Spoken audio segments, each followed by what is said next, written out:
Welcome back to another technical deep dive here in the debug zone. Today we're tackling a big question and breaking it down with insights from other users. Hopefully this clears up some misconceptions and helps you get the answer you need. So buckle up, stay a little curious, and let's jump right in.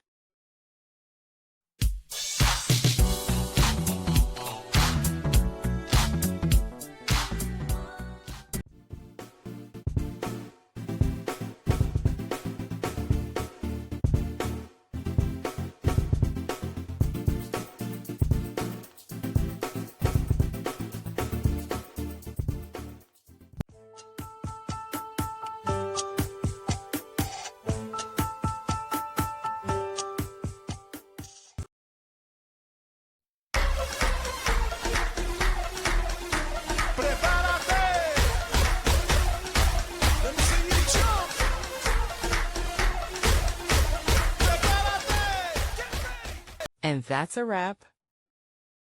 I hope you found the answer you were looking for. If you did, take a second to hit that subscribe button. It really helps out. And let me know in the comments which solution worked best for you. See you next time in the debug zone.